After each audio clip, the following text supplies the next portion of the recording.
लेखा शास्त्र विषय लेकर कक्षा 11वीं में पढ़ने वाले प्रिय प्रतिभावान विद्यार्थियों, सुप्रभात। विद्यार्थियों, आपकी परीक्षा में तैयारी में और मदद करने के लिए राज्य स्तर से प्रश्न बैंक जारी हुआ है। आपने वो प्रश्न बैंक डाउनलोड करके या आपके शिक्षक से मिलकर फोटोकॉपी करवा ली होगी और आप उसको पढ़ भी रहे होंगे, उसके अनुसार तैयारी कर रहे होंगे।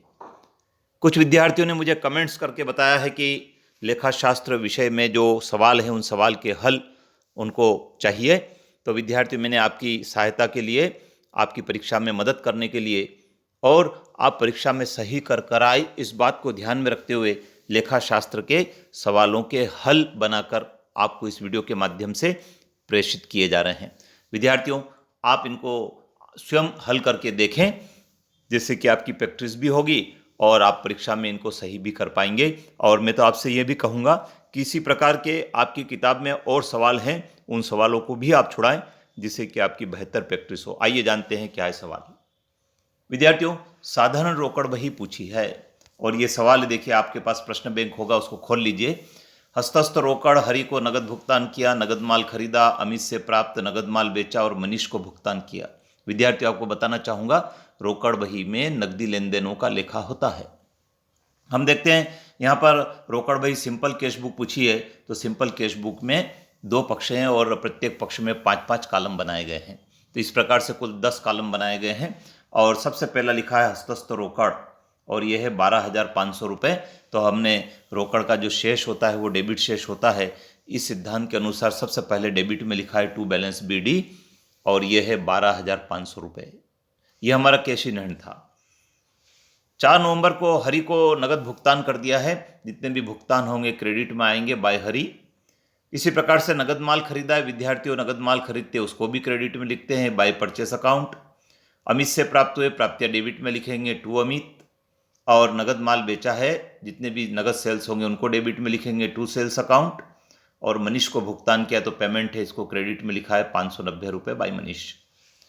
इस प्रकार से लेखा करने के उपरांत हम टोटल लगा देंगे डेबिट पक्ष का। डेबिट पक्ष का बड़ा टोटल योग आता है 14,300। इसमें से क्रेडिट की टोटल घटाई, अर्थात 600, 800 और 590 को जोड़कर 14,300 में से घटा दिया तो 12,310 हमारा बैलेंस आया है।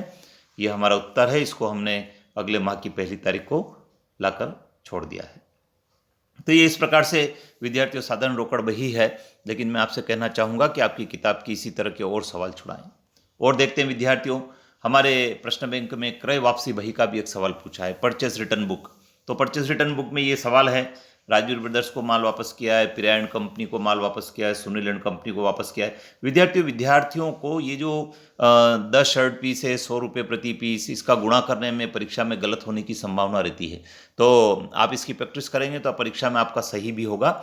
लिखना बहुत आसान है। देखिए, क्रय वापसी बही का जो कॉलम है, date, particular, IV number, LF, amount और नेट अमाउंट, और सवाल की नकल ही करना है विद्यार्थियों।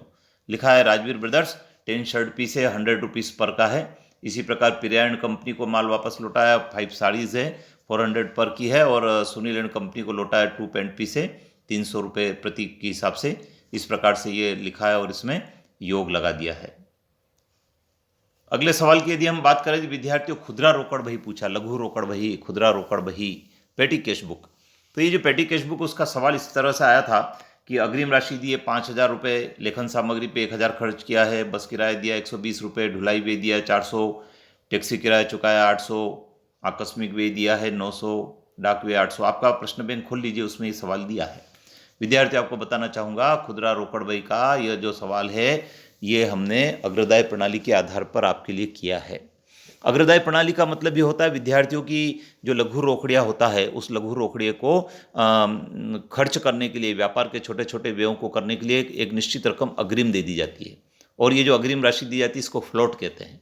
तो जो लघु रोकड़िया होता है उस अग्रिम राशि से छोटे छोटे व्ययों को करता है, उसका हिसाब रखता है खुदरा रोकड़ बही में और पूरा विवरण वो बनाकर मुख्य रोकड़ियों को प्रस्तुत करता है।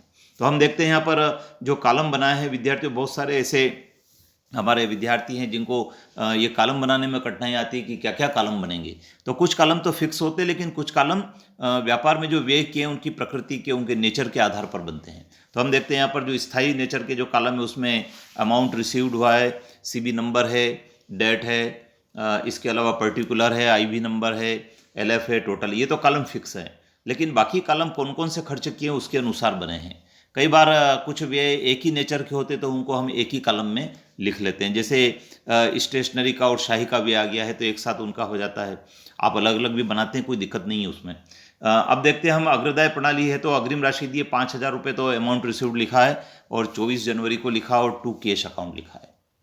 अब हम देखते हैं कौन कौन से खर्च किए गए। तो स्टेशनरी पर खर्च किया है, रेंट, बस रेंट चुका है, कार्टेज दिया है, टैक्सी, तो इन सबको लिखा है, डेटवार लिखा है। और जो टोटल का कॉलम है उसमें तो लिखा ही है, फिर उसके व्यय के नेचर के अनुसार उसके अलग अलग कॉलम में भी लिखा है।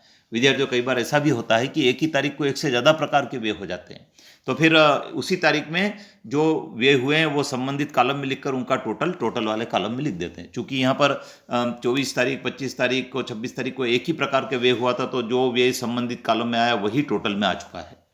इस प्रकार से इन व्ययों को लिखने के पश्चात विद्यार्थियों 5,000 में से जो व्यय हो गए उनको घटाया। तो व्यय कौन कौन से हो गए हैं तो हम देखते हैं, स्टेशनरी का 1,000 हो गया है, बस रेंट का 120 रुपये हो गया है, कार्टेज का 400 रुपये है ना, कन्वेंस अलाउंस हो गया, कन्वेंस का व्यय हो गया है, कंटिजेंसी हो गया है और पोस्टेज हो गया। इन सबको जोड़कर 5,000 में से घटाया तो हमारा जो बाकी रकम बचा वो 980 रुपये बचा है। तो ये बैलेंस निकल गया विद्यार्थियों 980 रुपये। विद्यार्थियों, ये जो 980 रुपये बचे हैं, ये 980 रुपये खुदरा जो रोकड़िया है, फुटकर रोकड़िया, उसी के पास रहते हैं। और जो राशि उसने खर्च कर दी है उतनी राशि उसको फिर आगामी माह के खर्च के लिए मिल जाती है। तो ये जो 980 रुपये 5,000 की टोटल के पश्चात हम वापस से इसको 5,000 के नीचे लिख देते हैं। तो अगले माह की पहली तारीख आ जाएगी 1 फरवरी को, और 5,000 के नीचे हम 980 रुपये लिख देंगे, ये हमारा बैलेंस बचा था। उसके पश्चात हमको फिर अग्रिम राशि मिल जाएगी, तो उस अग्रिम राशि को हम फिर उसी प्रकार से लिख देंगे जिस प्रकार से हमें प्रथम बार 5,000 रुपये मिले थे। तो विद्यार्थी, ये फुटकर रोकड़ बही का सवाल है। आपकी किताब में कई सारे न्यूमेरिकल्स दिए हैं, एग्जाम्पल्स दिए हैं, आप उनको समझें और बहुत आसान हैं विद्यार्थियों।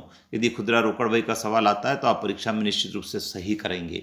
तो ये विद्यार्थियों, मैंने आपको 3 सवाल के बारे में बताया है, साधारण रोकड़ बही, क्रय वापसी बही और पेटी कैश बुक। आपको पेटी कैश बुक का एक प्रश्न भी याद करना चाहिए, वो है अग्रदाय प्रणाली किसे कहते हैं, फ्लोट किसे कहते हैं, इसके अलावा सहायक बही रखने से क्या लाभ है, व्यापार में कौन कौन सी सहायक बहियाँ रखी जाती है, उनके बारे में भी आपको पढ़ना चाहिए, ताकि यदि प्रश्न आता है तो थ्योरी का प्रश्न भी आप आसानी से कर सकते हैं। विद्यार्थी, चैनल पर बने रहें, सब्सक्राइब कर लें, अपने मित्रों को भी बताएं, अधिक से अधिक मित्रों को शेयर करें, क्योंकि अगले वीडियो में हम बाकी और सवालों को आपके लिए भेजेंगे, उनकी चर्चा करेंगे। आपकी कोई क्वेरी हो, कोई बात आपको समझ में नहीं आ रही हो तो कमेंट्स बॉक्स में ज़रूर लिखें। धन्यवाद।